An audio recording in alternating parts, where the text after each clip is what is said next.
لە قوڵایی ئەو قەیرانە دارایی کە نزیکەی 2 ساڵە بەرۆکی هەرێمی کوردستانی گرتووە، بانکێکی نێودەوڵەتی لوبنانی دێتە هەرێمی کوردستان و لقی خۆی لە شاری سلێمانی دەکاتەوە کە ئەمەش بە بۆچوونی شارەزانی بواری دارایی و ئابووری لەلایەک متمانەی وڵاتانی دنیا بە ئایندەی هەرێمی کوردستان نیشان دەدات و لەلایەکیش ئاماژەیەکە بۆ تێپەڕاندنی کێشە و قەیرانە دارایەکان. هەرکردنەوەی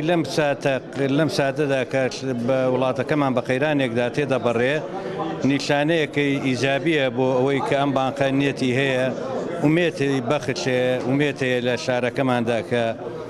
گەشە سەندن لە ئارادا بواری کار هەیە بۆیە دێن لەقەکەنەوە لە سلێمانی. لەگەڵ قوڵبوونەوە و بەردەوامی قەیرانە دارایەکەی هەرێمدا، بەڵام هێشتا سەرمایەداران و بازرگانانی هەرێمی کوردستان گەشتبینن بە کەرتی بازرگانی و ئابووری و پیان وایە هێشتا دەرفەت لە بەردەستدا ماوە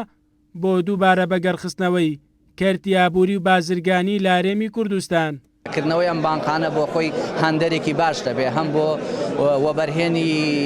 خارجی هەم بۆ وەبەرهێنی خۆماڵیش کە بەڵێ هێشتا ئومێد هەیە بۆی کە ئابووری کوردستان گەشە بکات دووبارە بەرەو ئەو گەشەکردنە خێرایی کە هەیبوو لە چەند ساڵی پێشووترا دووبارە بگەڕێتەوە سەر ڕێگا ڕاستەکەی خۆی کە گەشەکردنێکی بەردەوامە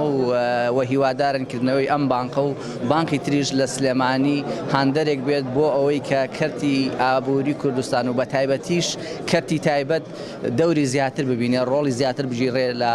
بژاردنەوەی ئابووری کوردستان. ناومێدی هاوڵاتیانی هەرێمی کوردستان بە کۆتایی هاتنی قەیرانەکان هێشتا لە ئاستێکی باڵادایە،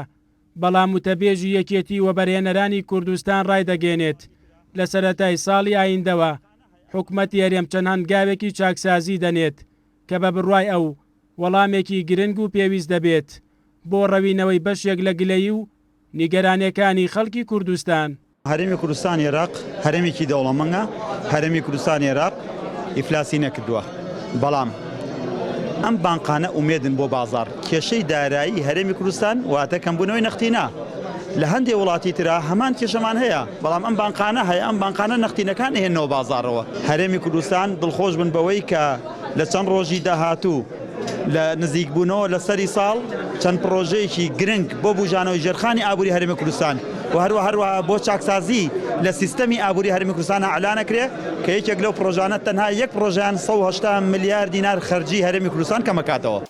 هەرچەندە قەیرانە دارایەکەی هەرێم کاریگەری خراپی لەسەر گەشەی ئابووری و بازرگانی دروست کردووە، بەڵام سەرباری ئەو بربەستانەی کە لارادان کردنەوەی یانزامین پێشانگای نێودەوڵەتی سلێمانی لە مانگی ڕابردوودا و هەروەها کردنەوەی لقی بانکێکی نێودەوڵەتی لە سلێمانی وەک شارەزانی بوارەکە دەڵێن ئاماژەیەکی ڕوونە بۆ ئەوەی کە هەرێمی کوردستان هەنگاو بەرەو قۆناغێکی نوێی بوژانەوە و گەشە سەندن دەنێت. مەریوان ئەبڵا، کورتسات نیوز، سلێمانی.